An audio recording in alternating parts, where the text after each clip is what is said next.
Hello, everyone. My name is Sarah Lewis, and I'm a well-being coach here at Calm Health. And today we're going to be talking about achieving your potential, setting SMART goals. This is an interactive workshop, so I would encourage you to have a piece of paper and a pen handy. In this workshop, you'll learn how to set a SMART goal, which is a goal that you're able to take action on. And it's something that I would encourage you to go ahead and put into place as soon as you finish this workshop. So without further ado, let's begin.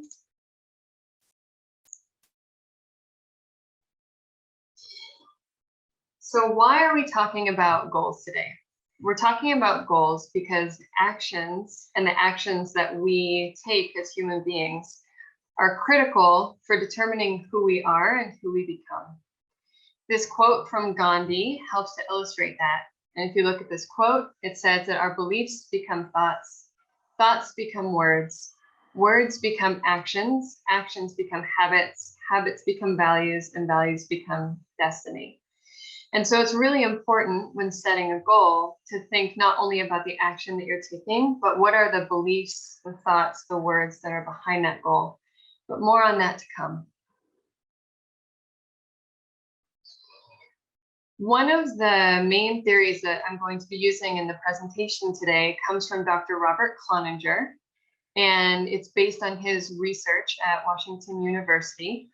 And this is a study that comes from the TCI, or Temperament Character Inventory, which is a personality test that Dr. Cloninger developed. And what this graph is showing is the variation in life satisfaction, perceived health, and perceived social support as a function of character profile. So without getting too far into it, what I'd like to bring your attention to are these lowercase and capital letters at the bottom of this graph. And what these stand for are three different character traits. And the one that we're going to be looking at today is the capital S, which is self-transcendence. And you'll notice that in this graph, those higher ratings in life satisfaction, perceived health, and perceived social support are all in those categories where there is a capital S. And this capital S is referring to being high in self-directedness. And self-directedness is the ability to regulate and adapt behavior to the demands of a situation in order to achieve personally chosen goals or values. In other words, it's our ability to take responsibility for our lives, decide what is meaningful and important to us, and put that into practice. And so this seminar is going to help you dig into what's important to you and give you a step-by-step way to turn that into action. So I think it's interesting here to think about a goal as having three different parts. And we have a meaningful goal there in the middle. We have the what of the goal, the how of the goal, and the why of the goal. Oftentimes we only focus on the what. So I'm going to start with the what, but then we're going to take a detour into the other two, and we'll come back to this later. So the beginning of the year is often the time that people start setting goals. It's those New Year's resolutions, and they're notorious for being goals that we feel compelled to set and then often do not stick to. And this is something we're going to talk about later in the presentation. Right now, I'd just like you to look at the 2021 goals that were set. So this is a survey that comes from Status Global Consumer Survey. And what it's showing is that the top resolution that people set is to exercise more. Then it's to eat healthier, spending time with family and friends, losing weight, living more economically. It's the goals that you would expect would be set for New Year's resolutions. Now, there's absolutely nothing wrong with those goals, but I think it's interesting to think about New Year's resolutions and why we don't often stick to them. And what I'm going to propose is that there's a number of reasons. The first is because we're not yet ready to put into action the goal that we set. And we'll look at this with the stages of change model later in the presentation. But the other reason that I would like to propose is because oftentimes our resolutions are based on what we think other people are expecting us to do, or we think societally we should be doing. So exercising more, eating healthier, losing weight, these are things that are good for your health, but they are also goals that are often very strongly socially or societally driven. And if the goal that you're setting doesn't have deep and personal significance to you at the moment that you're setting it, you're going to be less likely to follow through. I also want to point out that a lot of these goals are around material things. So things like weight, things like money, things like food, as opposed to goals like communication, or the one that we see here, spending more time with family, friends, that's a bit more emotionally based. And so I would also like to encourage, as you're thinking through the seminar, to expand the realm from which you usually draw your goals, which is for most of us often materially based, and dig a little bit more into creativity, into the intellectual aspect of life, into the spiritual aspect of life. And this is something that we'll look at together in a moment. So how to do that? We're going to expand the possibilities together. Before picking your what, then, I'd encourage you to spend some time thinking about your whys. And by why, I really mean digging into your values and digging into what's important to you, and using that as a springboard to then set your goals. Because if you don't do that first, then your goal is simply a task to check off. It's not something that is going to be meaningful for you at the end.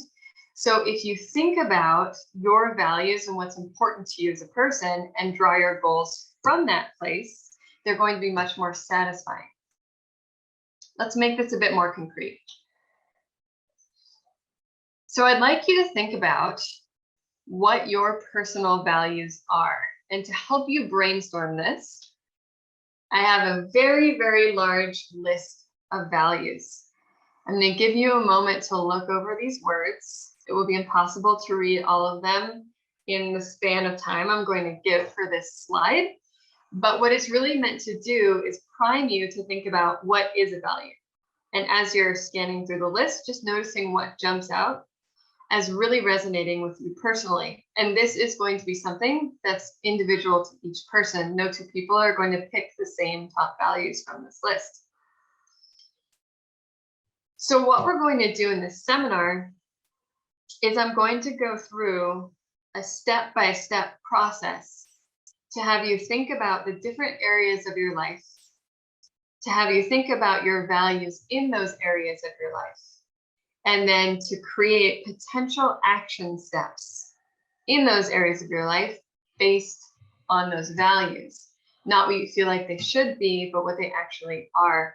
So as you're doing this work, really dig deep and think about what's meaningful to you personally.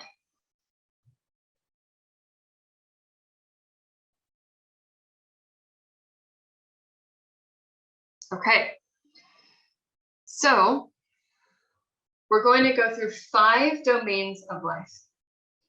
And in each domain, I'm going to ask the same questions. Each question is very simple, and it's meant to get you to think about what are the things that I can personally take action on. So let's look at partnership and family life. So by partnership and family life, I mean your search for a partner, if you're not currently in a partnership, your relationship to your partner, your marriage, your relationship to your children, how you live your family life. So we're looking at that domain, the family sphere. And if you have your piece of paper, or if you'd like to just do this without writing it down, you're going to think for a moment and describe how you're living this part of your life. So what does this aspect of your life look like? But I'm phrasing it like that specifically because it's important to think about how you are living it, not necessarily what it looks like. Sometimes when we think about what does this aspect of my life look like, we can focus on the things that are happening to us. And I want you to really think about what are you bringing to this part of your life, into each of those relationships. Take a moment to do that.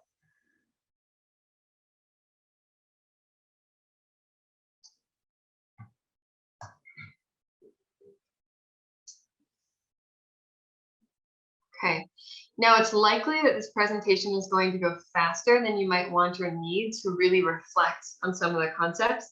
And if that's the case, you're welcome to always pause and go back. I'm going to keep us moving forward to make sure that you get all the information that you need in the hour that we have available. So once you've reflected on this aspect of your life, you've written a few things down, you're going to take some time to think about what are the words that you would use that describe your values in this domain of life. You're going to list at least 3. And just as an example, yours are almost certainly going to be different, but an example of a values word that you could use in this area of life would be fidelity or care.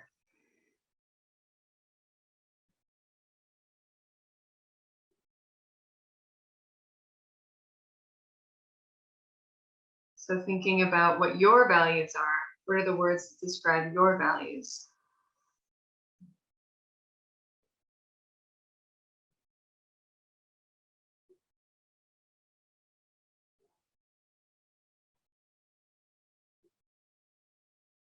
And then once you've written down at least 3, you're going to look at that first part.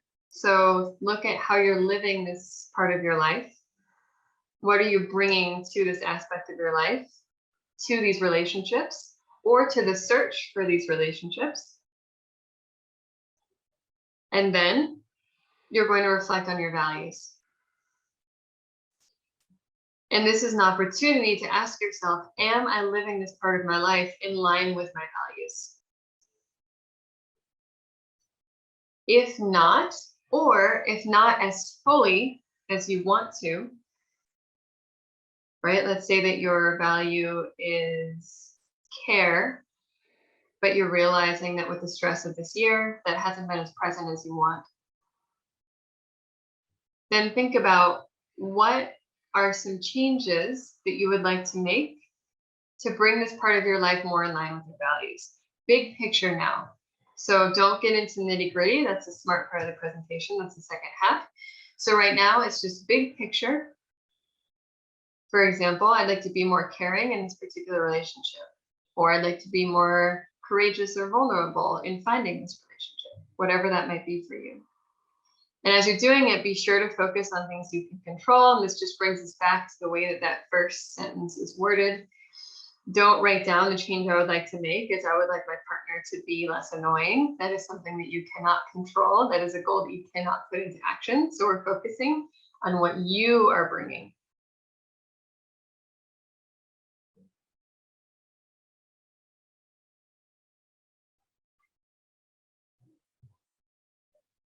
Okay.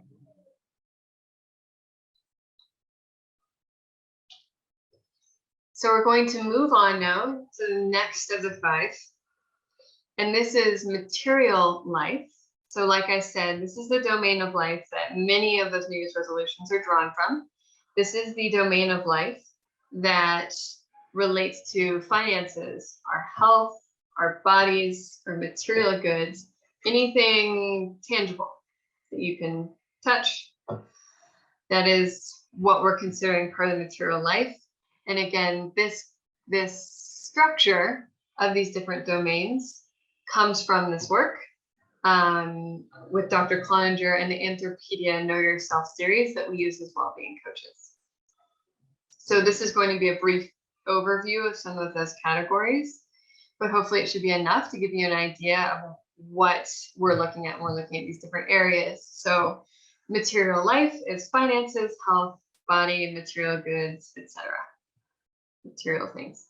So think about how you're living this part of your life right now. Again, in no more than 3 sentences for the purposes of this work, although it's definitely something that you could expound upon if you wanted to outside of this seminar.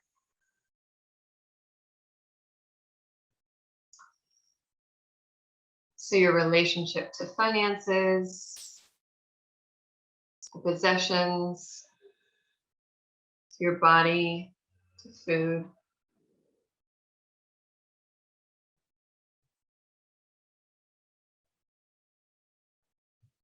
Then you're going to think about your values for this domain of life. Again, at least 3 words.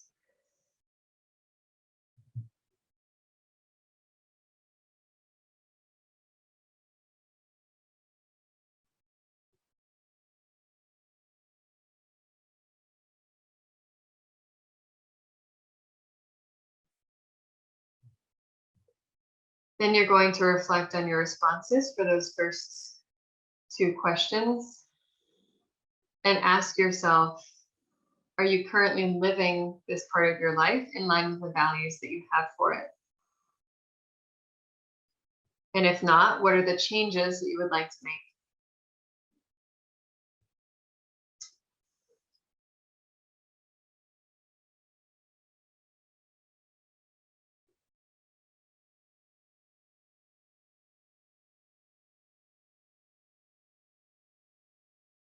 Okay, we have 3 more areas to look at.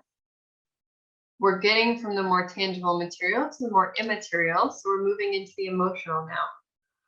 So by emotional life, I'm referring to, among other things, friendships, emotional intimacy with other people, your experiences of emotion. So how you experience anger, sadness, and other experiences of an emotional nature. Your personality, your emotional responses, things of this nature.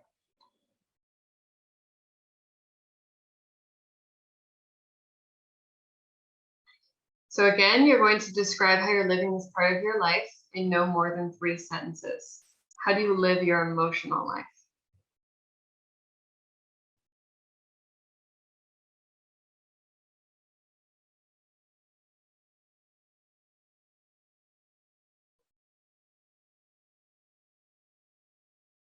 Then, what are 3 or more words that reflect your values for this domain of life?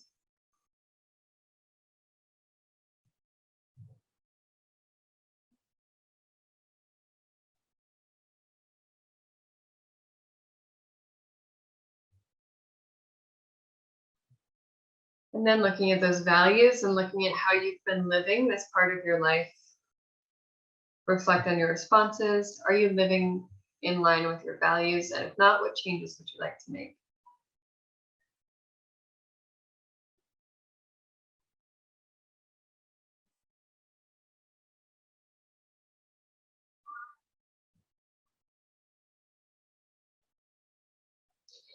Okay, as I mentioned earlier, we're about to move into 2 domains of life that are even less material and are sometimes overlooked when setting goals, especially in regards to New Year's resolutions. So we're going to move into the intellectual and communicative aspects of life. This includes things like artistic and creative endeavors, intellectual pursuits, how you communicate your ideas. So anything that has to do with culture, expression, communication, the intellect.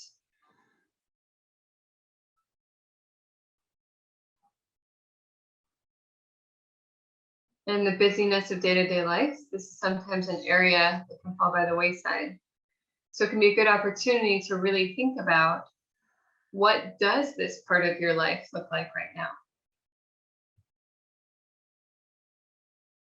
How are you expressing yourself? How are you expressing creativity? What are you doing not just to learn new facts, but to really challenge your thought processes?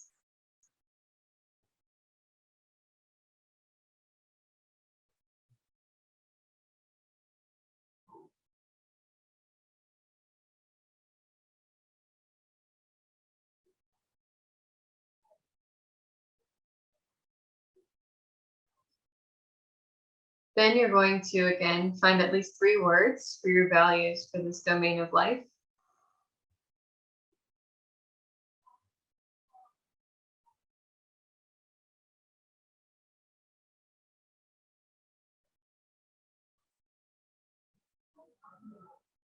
And then you'll do that last work of reflecting on your values, reflecting on what this aspect of your life looks like right now. See how you're living it and identify any changes that you would like to make. And these changes don't have to be changes that you're ready to make right now, but we're just looking globally. What changes would you at some point like to make to bring your life more in line with your values? So even if it seems daunting or it seems like it's not the right time, I'd encourage you to write it down, because then you'll have it in hand in the future. It may not be the change that you choose for this workshop, but it will be one that you can refer back to later.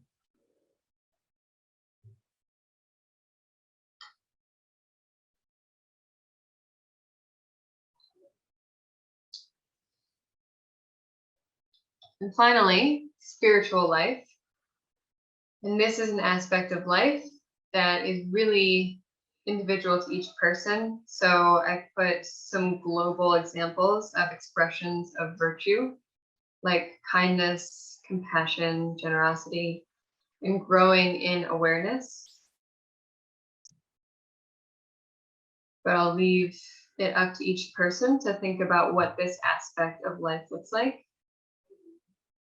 We call this in the TCI, one of the traits, the personality traits that measures aspects of this, self-transcendence.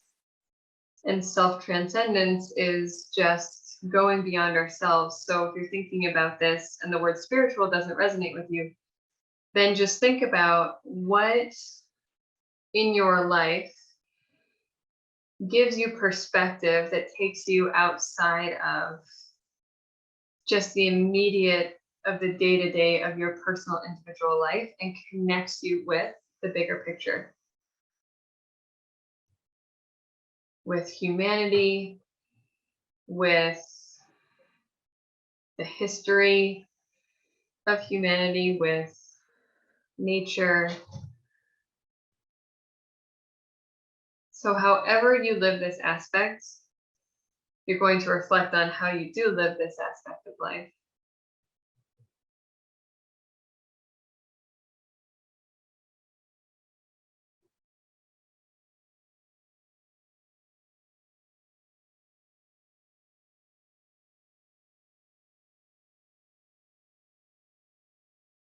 And then you're going to reflect on your values for this.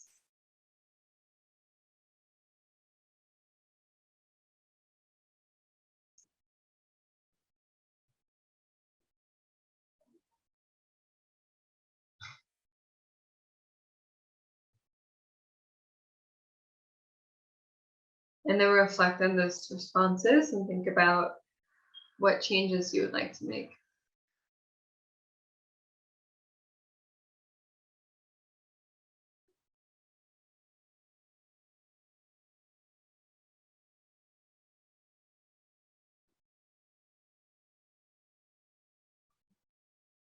Okay. So you have now done this work in all 5 of the domains that I have in this presentation. So I'd like you to look over the work that you've done, or to think about the work that you've thought about, and identify which of the changes you want to focus on today. And we'll talk about this in a moment, but as you're deciding, you want it to be a change that you feel ready to make and feels possible. So I would encourage you not to pick the biggest, most daunting one unless this feels like the springboard and it's time, but pick one that you feel ready to take action on. And once you've identified that change, and again, it will be global, it's not going to be specific just yet, most likely. Like, for example, in my emotional, I would like to spend more time connecting with my friends or being the one to reach out. even that's being a little specific, but improve my friendships, for example. You're going to identify it and you're going to circle that one or write it at the bottom of the work that you just did. So I've been referencing this on and off throughout this presentation already. This is the stages of change model. And like I said, one of the problems with New Year's resolutions is that we aren't yet actually in a place to make a change when we set the goal. And so it doesn't stick. And the stages of change model by Prochaska and Duplement, what it's showing is that when we embark upon a behavior change, we go through a process of gearing up for that change, making that change, and then turning that change into a habit, like Gandhi was saying, until it no longer requires effort. And then, as you can see, it's a spiral. We either revisit that and add to it and deepen it, or we move to a different area of our life and repeat the process. So we never stop this cycle, but it's an upward spiral, as you can see from the center, because every time we go through that process, we've reached a new level of mastery with that thing that we're working on. So I'm going to go through each of these stages briefly. We start in pre-contemplation. This is when we have no intention of changing behavior. This is often the stage that someone else is in when you tell them that they need to make a behavior change and they say, bugger off, I'm not going to make that behavior change. This person is pre-contemplative because they have no intention of making that change. It is not jumping out to them as something that is worthwhile spending energy on. So pre-contemplation is not going to be a stage that you are in with anything that you wrote down, because you wouldn't have written it down if you were in pre-contemplation, because it would either feel so impossible that it isn't even worth writing, or it's not even occurring to you that it needs to be worked on. Contemplation is often the step that we stay in for a long period of time with changes that we know that we want to make, but we don't yet feel ready to make. And there are some goals that you may be in contemplation for a very long time with. And contemplation is when you're aware that it needs to happen, but the difficulties or the cons of making that change still mostly outweigh the pros of making that change. So it's there in your mind, you know you want it to happen, but it's not yet the time, or the motivators aren't quite there yet, or whatever it is. You're just not quite ready to make that a goal.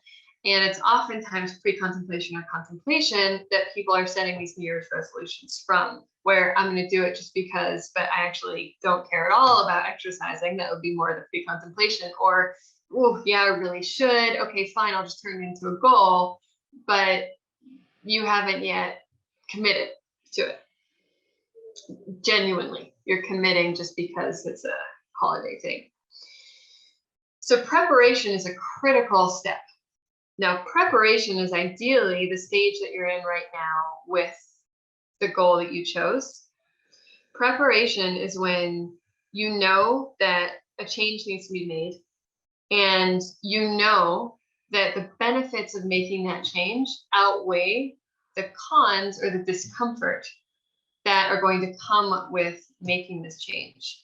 So you are all in. Maybe you have enlisted friends and family and you've told them you're going to do it. You're socially committed. You've committed to yourself. You've written down all the reasons you want to do this. You've reflected on your why, which has given you enough oomph to put it into action. This is why we went through all the values. So preparation is right before you start doing it. Ideally, you're in this step with the change today because it's preparation. It's the step of preparation that is going to allow you to turn it into a SMART goal and then turn it into action. So what you're going to do is you're going to look at that change you identified from last time. You're going to turn it into a goal if it's not already a goal. So for example, if you notice that your emotional relationships are not quite where you want them to be, you're going to just generally write an intention statement right now, if you will, of what you would like to work And really, I'd encourage you to make this something real. Don't do this just theoretically so that you can learn about SMART goals. Take something that actually matters to you, that you could, by the end of this presentation, go put into practice and make that your goal. But don't worry about specifics.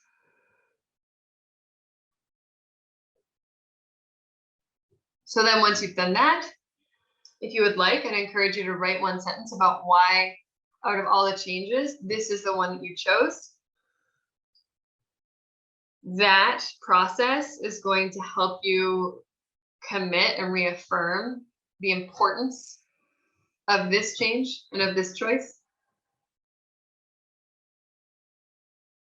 So why that one? And then write one sentence about the stage of change that you're in relation to your goal. And again, ideally it's preparation, but if it's contemplation, it doesn't hurt to spend a little bit of time thinking about what that could look like. And maybe you've moved from contemplation to preparation just by nature of this slide and this reflection process. It can happen. So thinking about the stage you're in, if it's preparation, why is now the time to change? And if for some reason the goal that you chose, you are still in contemplation, or if you're reflecting on other goals that you're still in contemplation with, it can help to think about, what are you waiting for? What do you need to overcome to start taking action on this goal, right? What's the obstacle that's getting in the way? But also think about, what are all the pros of making this change? So for contemplation, it really can help to reflect on, what are all the advantages of making this change? Why is this something that's important to me? And sometimes identifying what you need to move to the next stage and identifying all the advantages of that can help move you into preparation.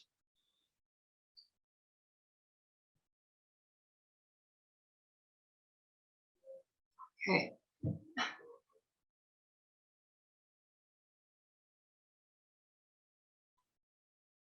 So we've talked about the what, which is really just, what is your goal? Right now you've looked at, my goal is, I'm going to turn that gap into a change, however you phrase that. We looked at the why to identify that what. And now the SMART part of this presentation is the how. How are you going to put it into place? How are you going to get there? So I've been using the word goal a lot, and it is important to distinguish between a goal and an objective, just to think about big picture to smaller picture, because sometimes when you're doing this work, you may have created a goal that is very big, almost like a vision of where you want to be in a specific area of your life, or in terms of your health and well-being. And we need another word to distinguish the more specific, actionable aspects of that. And so goal, I'm using in this presentation to refer to that big picture, the direction you're heading without specifics. So I want to be healthier. I want to awaken my creativity. Objectives are the tactics that you'll use to take action on your goal. So for example, I will work out 3 times a week. That is an objective that is going to help you be physically healthier and work on that goal. But under, I want to be physically healthier, you may also have, I'm going to eat better and I'm going to meditate, whatever it might be. You might have a lot of objectives under one goal. Another example of an objective is, I will take art classes and start playing guitar to awaken creativity. But even there's 2 objectives. So this just helps you distinguish between the two. We're actually setting SMART objectives, but most people have heard of SMART goals, not SMART objectives. So that's what we call the presentation. And just a reminder, as I said, there may be more than one objective per goal. So setting a SMART objective, we're going to go through, and I'm going to workshop with you how to go through each letter of SMART. SMART is an acronym, and it stands for specific, measurable, attainable, realistic, and time-bound. You may see different words online if you are to look this up, but for the most part, this is a pretty standard choice of words to go with SMART. So my example And what I'm going to encourage you to do is look at the structure of the example I give you to think about how this particular skill would apply to the one that you chose. So as we go through each letter, you're going to be working on your goal to turn it into a SMART objective. I am going to be doing the same along with you with a sample objective. So my sample values were empathy, connectedness, and trust. And let's say I did this work and I'm realizing that I'm not bringing those to my relationships as much as I want to. And so my goal, my general, where do I want to head is I want to improve my relationships and my part of those relationships. But how do I know if I've done that? And this is where we often get tripped up, is I want to be calmer. Let's say that's a goal. How do you know if you have successfully become calmer? And so what SMART helps you do is it gives you very clear benchmarks to say, I did that thing or I did not do that thing, and to also help you know this is the action that I'm going to take to get to that point. So specific is going to dig into what exactly will you do. So you're going to define the actions you're going to take. And to do this, you have to get to the heart of the problem. So for example, if the goal is I want to improve my relationships, ask yourself what's been preventing good relationships up to now. And also picture, what does a good relationship look like? And where do I want to be? So as you're doing this, be sure to practice humility and self-compassion. None of this is perfect. And the more that we truly look at ourselves objectively and with compassion, the better equipped we will be to take responsibility for our happiness. So you're going to look at, okay, what does it mean to actually live a good relationship? And what is getting in my way thus far? And let's say, okay, I think about my relationships and you know what, it's been a really hard year and I'm going to be really compassionate with myself about this. But because it's been a hard year, most of what I have to say to people is negative and complaining. And so as you see in my example, let's say I notice that, well, I find most of my conversations with others complaining. And I think that this is one of the things that's really getting in the way of what I think a good friendship is. And a good friendship to me, let's say identify as really being present for another person. And I haven't been. And I'm going to own that. I'm going to acknowledge it. And I'm going to make a change that allows me to be present for other people in the way that I really think being a good friend looks like. So it can be easy sometimes to fall into the trap of negative solutions or being violent with yourself or saying, I'm going to stop doing something because, you know, I was bad and that was wrong. And we don't want to fall into that trap when you're setting your objectives. So make sure that you come up with a positive objective, not a negative objective. So in this example, right, let's say I do that whole reflection and I think about how I've been living my friendships and I go, oh, I've been such a complaining complainer. So I'm just going to stop complaining in my conversations. That is not likely to be an objective that's going to make you feel good or empowered. It's not an action. It's a non-action. It's an anti-action. And what is often more productive is to think about a positive solution. So in this example, I'm going to focus on listening and showing kindness in my relationships. And that's something that I can actually do and I can hold myself to. Okay.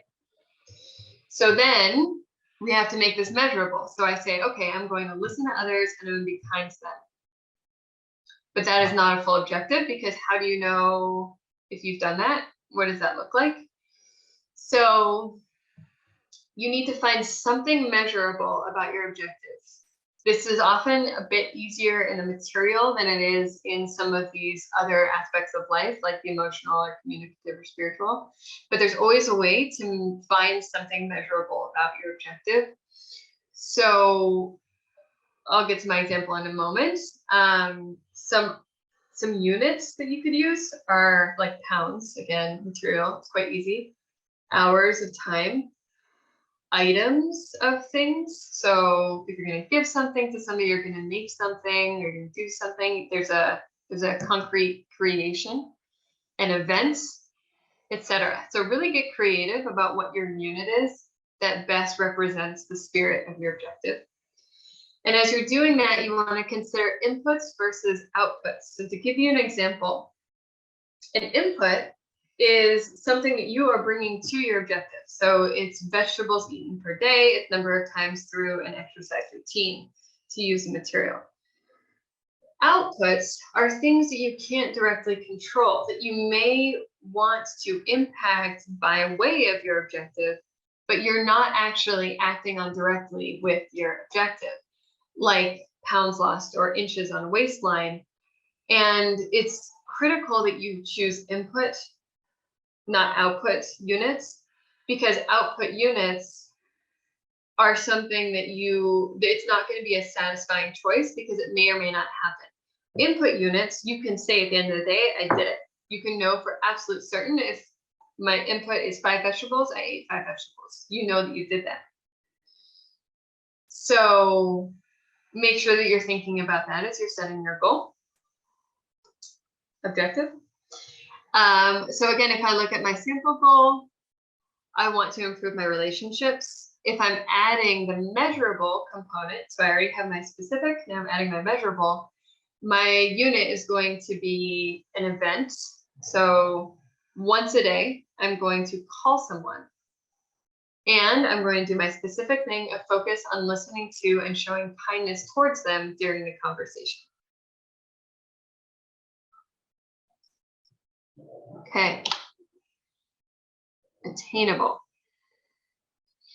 So the way I like to think about attainable is to think about what is really going to be required to make this objective happen. And to make sure it's something that can be done. It's slightly different than realistic. We'll look at that in a moment.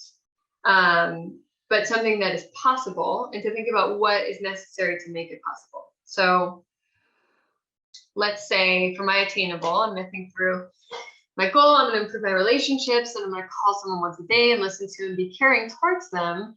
But thinking about this, okay, do I actually know how to listen to and be caring towards someone? And I may say, yes, I absolutely do. Or I may say, what I think would help would be to dig into this a little bit more and to really reflect on what strategies would help me do this more effectively. And so to attain this goal or this objective, just to make it a little bit more clear for myself, I'm going to make a list of everyone that I want to connect with so that I can easily choose someone from that list every single day. And I'm going to read a book on nonviolent communication, and I'm going to use those concepts in my conversations to really reflect on my progress to see, okay, am I exemplifying this nonviolent communication, this love, this care, this attentiveness that I'm wanting to? And attainable, as you can see in that example, is often a moment to get even more specific with your objective. So that being said, be sure not to lose the forest for the trees in this step. And the next thing you know, you have a 20-page checklist of how to have a kind and loving conversation.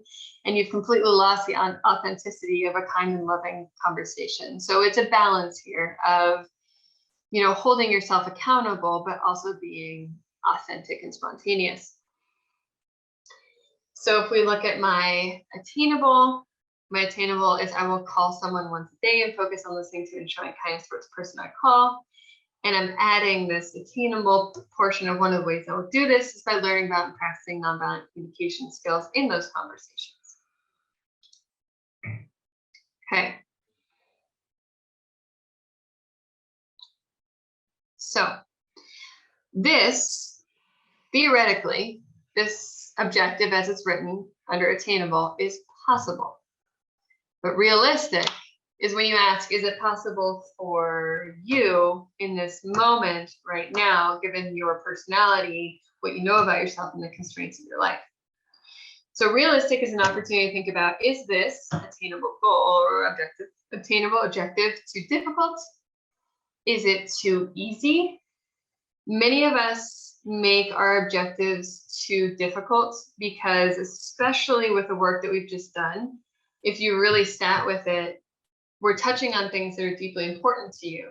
And so there can be this phenomenon of realizing, I really do want to make that change. I really do want to be a better friend. So I'm going to be 150% better friend all the time, the way that, I think the absolute best friend is, because I feel a little bit guilty that I haven't been putting it into place. So this is a good time to be honest with yourself and to remember that every tiny step towards that goal, and I'm using goal in the way that I really want to here, towards that vision of where you want to be, every tiny step is a step forward. So don't feel like you have to do 5 times a day, every single day, forever to feel like you're meeting your goal. Your objective can be it can be healthy and reasonable, basically. But also make sure it's not too easy, and make sure that there is a lifestyle or behavior change that you are putting into place when you set your objectives. So also do be sure to challenge yourself. So just to reiterate, a shout out to perfectionists, aim low to set yourself up for success. So again, we have my simple goal. I want to improve my relationships. And to make it more realistic, I'm only going to call 2 people a week and not call a friend every single day. So 2 people a week where I specifically focus on listening to and showing kindness towards that person. And then time bound, how will you know when you have met that objective? This is really important. It's likely that a number of the changes you identified are things that you would like to make habits, as we looked at that Gandhi quote in the beginning, which then just becomes who you are. But if you put into place an objective that you say, okay, I'm just going to do this forever, you never give yourself the chance to stop and feel that warm glow of success, which is very important for improving our self-efficacy in regards to attaining future objectives. So stopping and celebrating what you have accomplished is going to make it more likely that you will be able to accomplish more in the future. Therefore, I would encourage you to choose a small amount of time that's long enough to be a challenge, but is short enough to be attainable and realistic for you without the objective behavior falling by the wayside. And at that point, mark it in your calendar, tell a friend, do something that really gives you an opportunity to celebrate that you did what you said you were going to do. So for me, time bound for the next 4 weeks, I will call 2 people a week and focus on listening to and showing kindness for the person that I call. This is also an opportunity to reflect on the objectives that you set. And after those 4 weeks, okay, maybe 2 people a week, I did it, but it was really demanding and I didn't have the time. I'm going to make it 1 and I feel good about that because I learned from what I did. Or I didn't quite meet my 2 people a week because it was demanding and I learned and I'm going to adjust. So that period of time gives you a moment to check in with yourself and say, is this still the objective I want to commit to going forward? Okay. So if you paused this while we were going through it, then you won't need this slide. If you have just listened the whole way through about what it looks like to take a goal and turn it into a smart objective, then this slide is an opportunity for you to really take some time to look at each of these aspects of SMART, to take your goal and to turn it into a SMART objective. So on this slide, I have all the changes that I made bolded, and I have each element of SMART there on the screen. And I'm going to encourage you to take some time to do this with your own objectives. I'm going to have a little bit of music on in the background. We're going to spend a few minutes here on the slides so that you can do this work. If you've already done it, feel free to fast forward to the next slide.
So once you have created your SMART objective, all that's left is to put it into practice.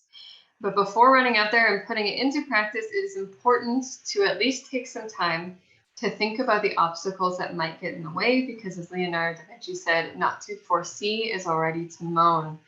So not to think about what could trip you up means that you're already being tripped up in the future. You haven't taken the time to think about how you're going to overcome it.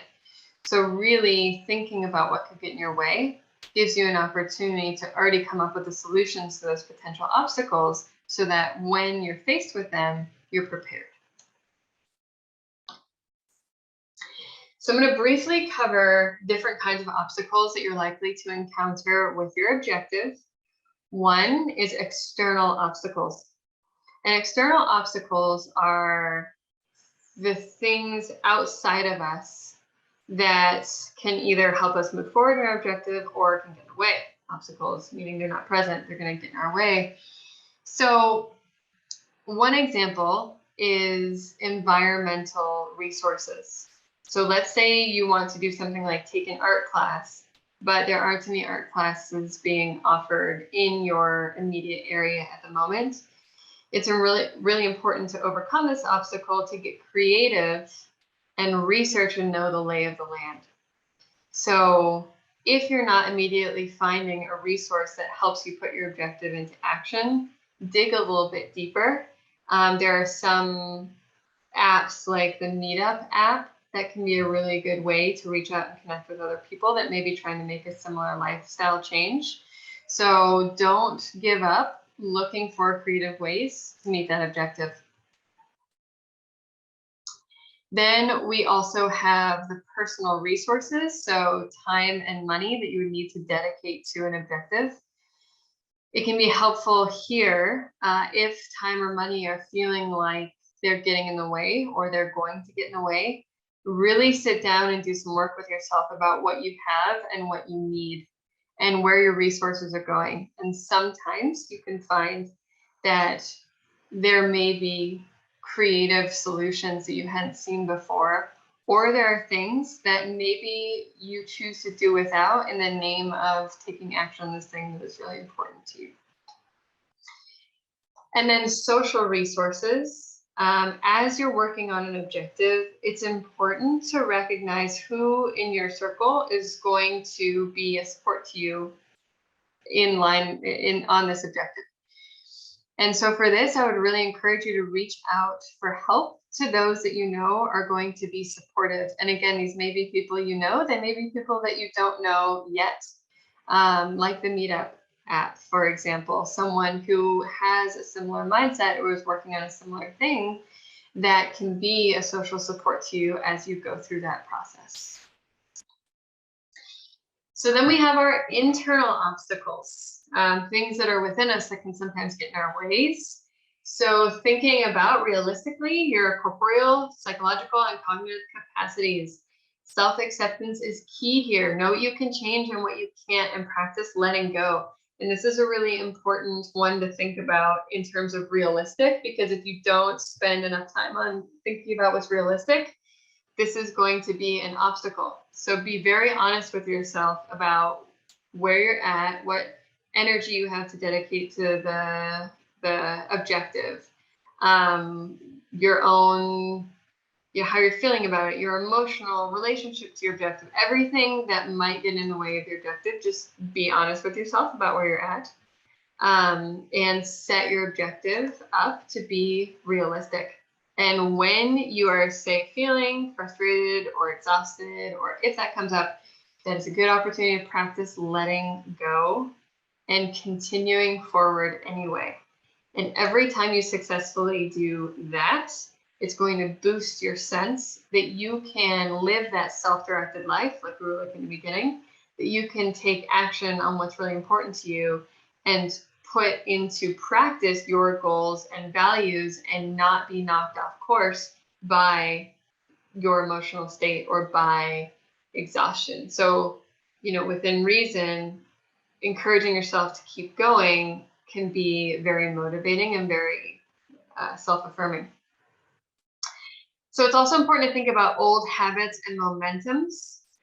And for example, if you say, I'm going to come home and cook dinner every night, but every time you come home, you have a habit of going and sitting on the couch and turning on the TV, it's important to think about that habit is going to make it harder for you to do your objective.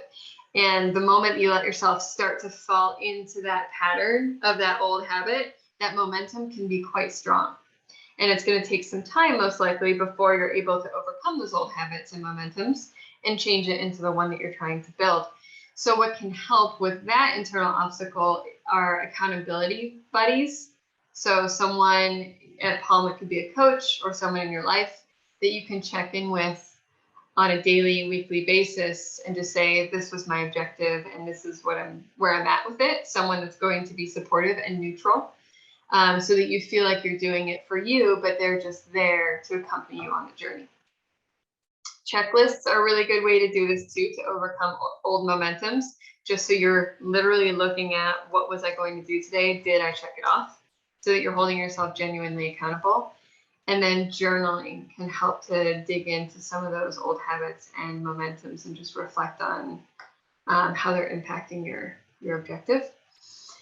And then there's the inner critic, which all of us have to some extent, is the part of you that tells you that, oh, you're not going to make it anyway, or you're not good enough for this goal or objective or change, or it's the part of you that tends to be a little bit critical and can hold you back. And if you're feeling like the inner critic is getting in the way, that's, again, a very good opportunity to let go of that inner noise, let go of those self-defeating thoughts, and just move forward anyway.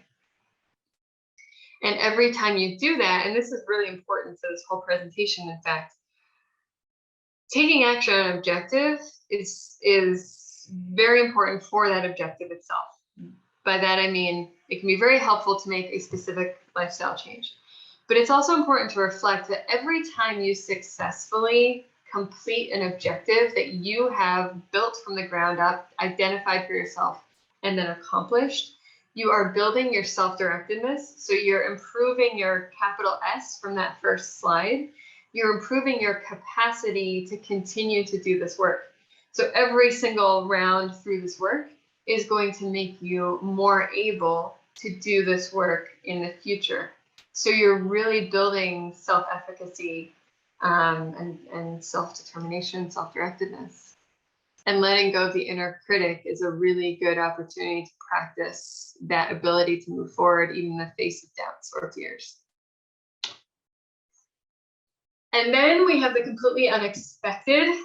So you're on your way to your art appointment and the car breaks down or an act of nature occurs. We've seen how a number of factors, societal factors, pandemic-related factors, a number of things can impact our ability to continue to live life in the way that we may have thought we would have been able to when we set our objective. It seemed so easy at the time, and now all of a sudden something's happened, the car breaks down, and that's what I needed to complete my objective. So that doesn't just mean let it go completely. It means that it's really important to think about your personal resilience. And resilience I'm defining as the process of adapting well in the face of adversity, trauma, tragedy, threats, or significant sources of stress.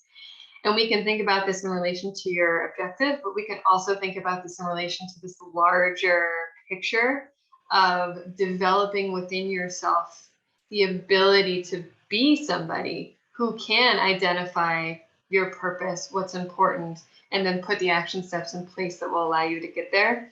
Resilience is absolutely a key part of growing in that and continuing that cycle, because the more we can adapt well in the face of adversity, the more confident we can be that we are going to be able to keep ourselves moving forward regardless of what's thrown our way.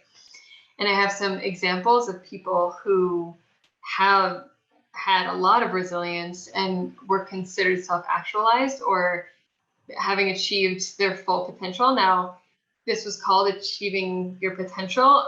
And that's an ongoing process. You never get to your potential and then just like check it off and call it done and coast through the rest of your life. This is a constant ongoing process. But these were people who exemplified that to a very, very high degree. And again, self-actualization can be defined as the achievement of one's full potential through creativity, independence, spontaneity, and a grasp of the real world. So we have Helen Keller, Mahatma Gandhi, Florence Nightingale, and Martin Luther King Jr., people whose mission, whose purpose kept them moving forward, even in the face of very extreme obstacles to those goals. So here are some Palm resources to work on some of these things. If you're at Palm, we have a number of services that help you develop resilience, help you dig into your goals and values, and give you opportunities for accountability.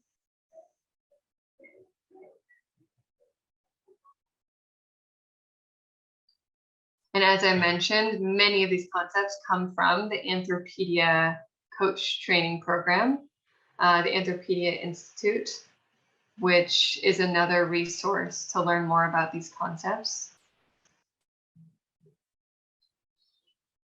So there you have it, the tools to start or continue to set your SMART objectives, moving yourself towards the goals that are most important in your life. You may have found that the goals that you already had are the ones that you decided to turn into objectives, or you may have found in the process of this work that really reflecting on your life helped you identify areas that you hadn't been taking action that are going to be very satisfying to start working on in the future. So I'd like to just leave you with this very simple statement from Plato on how to live a good life, how to move forward. It's just to do thine own work and to know thyself. And I hope that this has helped you to do both of those things. So thank you so much for joining me today. For more information about some of the resources that I mentioned at Palm Health, you can visit palmhealth.com and call our navigation staff here. I hope this has been a helpful presentation, and I thank you so much for joining me and for your time today.